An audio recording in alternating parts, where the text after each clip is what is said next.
નમસ્કાર, હું છું પ્રિયા અને તમે જોઈ રહ્યા છો જનતા કી જાણકારી ન્યૂઝ। નજર કરીએ આજના સમાચાર।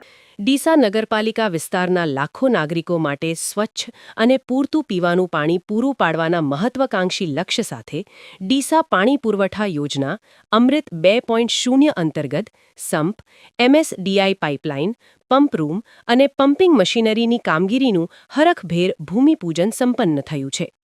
આ યોજનાના ભૂમિપૂજનનો કાર્યક્રમ કાંઠ ખાતે યોજાયો હતો। આ શુભ પ્રસંગે શ્રીમતી નીતાબેન નિલેશકુમાર ઠક્કર, પ્રમુખ શ્રી ડીસા, શૈલેષભાઈ રાયગોર, પાલિકા ચીફ ઓફિસર ચંદ્રકાંત દેસાઈ, ભાજપના કનુભાઈ જોશી, ચેતનભાઈ ત્રિવેદી, રમેશભાઈ દિલવાડિયા, અમિતભાઈ રાજગોર, રમેશભાઈ રાણા, ભદ્રેશભાઈ મેવાડા સહિત ભાજપના કાર્યકરોની પ્રેરક ઉપસ્થિતિ રહી હતી, જેમણે તેમજ પાલિકા પ્રમુખે નગરજનોને આ યોજના દ્વારા મળનારા લાભો વિશે માહિતી આપી હતી।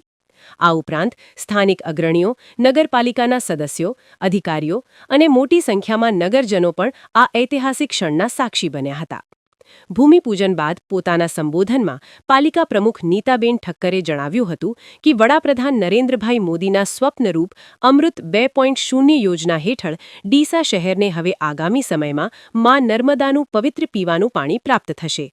તેમણે ઉમેર્યું હતું કે આ યોજના ડીસાવાસીઓના જીવન ધોરણને ઊંચું લાવવામાં અને જળ સંરક્ષણની દિશામાં એક માઇલસ્ટોન સાબિત થશે। ડીસા નગરપાલિકા પ્રમુખ શ્રીમતી નીતાબેન ઠક્કરે આ યોજનાને ડીસા શહેર માટે વિકાસની નવી દિશા ગણાવી હતી। તેમણે માનનીય મંત્રીનો આભાર વ્યક્ત કરતા કહ્યું હતું કે આ પ્રોજેક્ટ પૂર્ણ થતાં જ શહેરના દરેક ઘરમાં ગુણવત્તાયુક્ત અને 24 કલાક પીવાના પાણીની સુવિધા ઉપલબ્ધ થશે।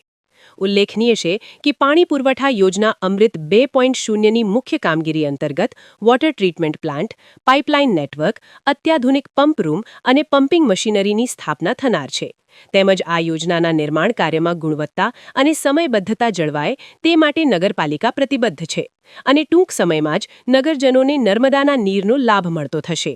રિપોર્ટ ભરત ઠક્કર, ડીસા, બનાસકાંઠા।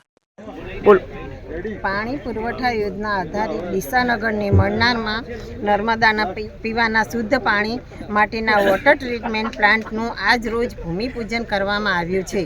આ યોજના થકી ડીસા નગરને ભૂગર્ભ જળના બદલે મા નર્મદાનું પવિત્ર પાણી પીવા મળશે, જેના દર્શન માત્રથી પવિત્ર થઈ જવાય તેવા મા નર્મદાના પાણી ડીસા નગરના ઘરે ઘરે પીવા મળશે, જેના લીધે પાણી જન્ય રોગમાંથી પણ ડીસાના લોકોને મુક્તિ મળશે। ડીસા નગરને આવડી મોટી ભેટ આપવા માટે ગુજરાત સરકારના માનનીય મુખ્યમંત્રી શ્રી ભૂપેન્દ્રભાઈ પટેલ અને આપણા ધારાસભ્ય અને રાજ્ય કક્ષાના માનનીય મંત્રી શ્રી પ્રવીણભાઈ માળીનો ડીસાના નગરજનો વતી ખૂબ ખૂબ આભાર વ્યક્ત કરું છું।